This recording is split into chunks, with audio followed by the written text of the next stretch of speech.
Energy Secretary Chris Wright is with us. Mr. Secretary, does that open the door to solar and wind projects to use Chinese components? Are you okay with that? Well, they're the main maker of all these components today. This bill is a huge win, though, Stuart. President Trump got elected to end the Green New scam, and boy, he sure is making it happen.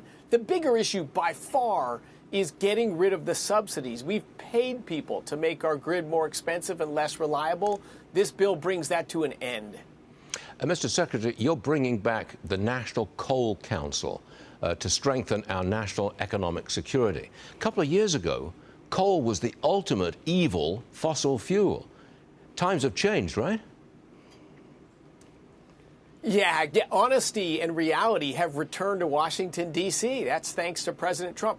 Coal has been the biggest source of electricity globally for 100 years, and it is today by far. It's not number one in the U.S. today.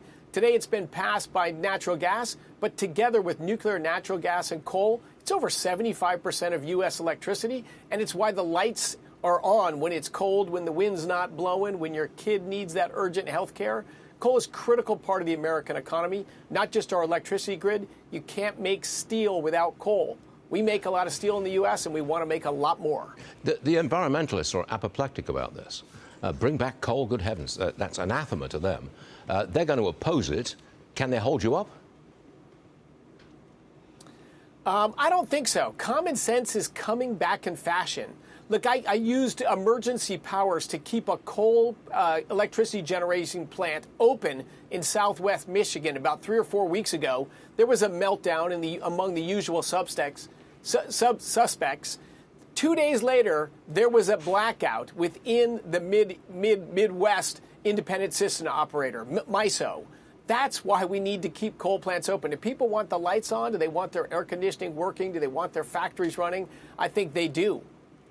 Am I getting this right? The Trump policy is to expand all forms of energy. You want maximum energy output. Is that the policy? Maximum energy output, but it has to be affordable, reliable, and secure. For 30 years, we have put subsidies. We've paid people to build intermittent sources that only work when the wind's blowing or when the sun's shining. The more of that you put on the grid, the more expensive electricity becomes for Americans and the greater the risk of a blackout.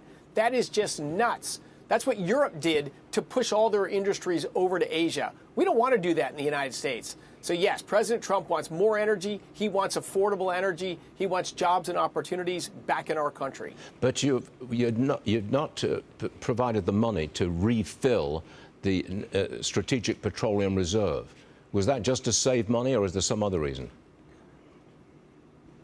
Well, their money is in there to fix the Strategic Petroleum Reserve. Remember, it was drained for political reasons 2.5 years ago.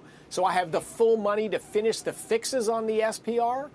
We're going to cancel some sales that were also done under the last administration that were going to sell additional oil to raise money. We're stopping those sales. And I've got a little bit of money to start refilling the Strategic Petroleum Reserve. So great progress in that direction. Not enough to get it full again, but we'll get there. Can I ask you the same question I've asked you sometime before? Can we get the price of oil below $60 a barrel to stay there?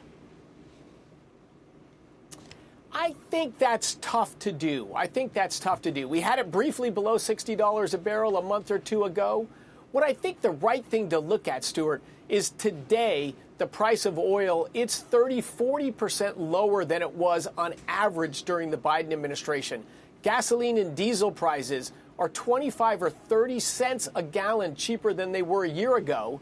And in the interim, we've had major conflict in the Middle East, productive conflict in the Middle East that's going to reduce the threat to that region and the world from a nuclear-armed Iran. So with that huge conflict in the Middle East, productive conflict, we have gasoline and diesel prices lower today than they were 12 months ago. That's a victory for President Trump and a victory for the Americans. Productive conflict. That's a new expression, but we'll use it. Mr. Secretary, thank you very much for being with us, sir. We'll see you again soon. Thank you. Now, take a look at this headline.